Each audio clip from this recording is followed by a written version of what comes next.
लिखित पुराण के अनुसार एक गांव में एक शिकारी रहता था। वह पशुओं को मारकर अपना परिवार चलाता था, लेकिन फिर भी धन की कमी के कारण उसे एक साहूकार से कर्ज लेना पड़ गया, लेकिन उसका कर्ज समय पर ना चुका सका, जिसके कारण गुस्से में आकर साहूकार ने शिकारी को पकड़कर शिव मठ में बंदी बना दिया।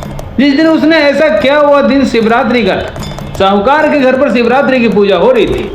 शिकारी ध्यान मग्न होकर शिव की धार्मिक बातें सुन रहा था। चतुर्दशी तिथि पर उसने शिवरात्रि की कथा भी सुनी। शाम होते ही साहूकार ने शिकारी को बुलाया और ऋण चुकाने के बारे में बात की। शिकारी ने अगले दिन पूरा ऋण लौटाने का वचन देकर खुद को उसके बंधन से छुड़ा लिया।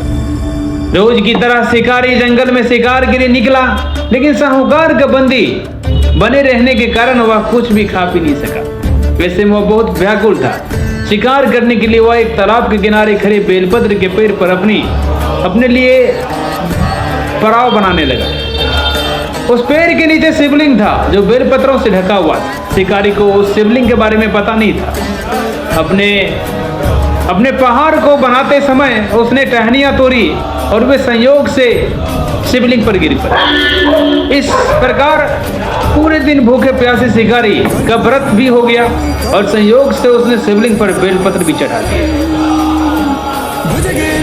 रात का एक पहर बीतने के बाद एक गृहिणी मृगी तालाब पर पानी पीने गया। शिकारी ने धनुष पर तीर चढ़ाकर जैसे ही प्रत्यंचा खींची, मृगी बोली, मैं गर्भ से हूँ, शीघ्र ही मुझे प्रसव होगा। तुम एक साथ दो जीवों की हत्या करोगे जो ठीक नहीं है। उसने शिकारी से कहा कि मैं अपने बच्चे को जन्म देकर जल्द ही तुम्हारे पास सामने प्रस्तुत हो जाऊंगी, तब तुम मेरे प्राण हर लेना। ऐसा सुनते ही शिकारी ने पंचजा ढीली कर दिया और मृगी झाड़ियों में लुप्त हो गई। प्रत्यंचा चढ़ाने तथा ढीली करने के वक्त संयोग से कुछ और बिल्व पत्र अन्यायवश ही टूटकर शिवलिंग पर गिर गया। इस प्रकार उसने अनजाने में ही प्रथम प्रहर का पूजन भी संपन्न हो गया।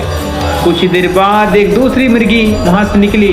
शिकारी की खुशी का ठिकाना न था। शिकार को देखते ही उसने धनुष पर बाण फिर से चढ़ाए।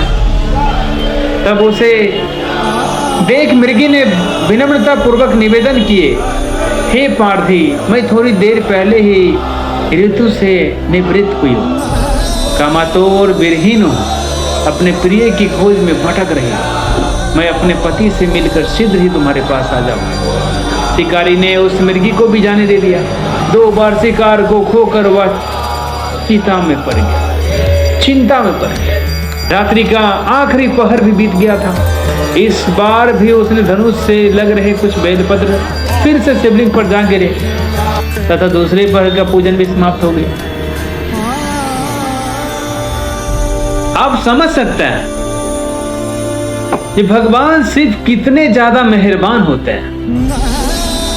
तभी एक और हिरनी अपने बच्चों के साथ उधर से निकली। शिकारी ने फिर से धनुष पर तीर चढ़ाया और जैसे ही वह तीर छोड़ने वाला ही था कि हिरनी बोली, मैं हे शिकारी, मैं इन बच्चों को इनके पिता के हवाले करके लौट आऊं। इस समय मुझे मत मारो। शिकारी हंसा और उसने कहा कि सामने आए शिकारियों को मैं कैसे छोड़ दूं? मैं ऐसा मूर्ख नहीं।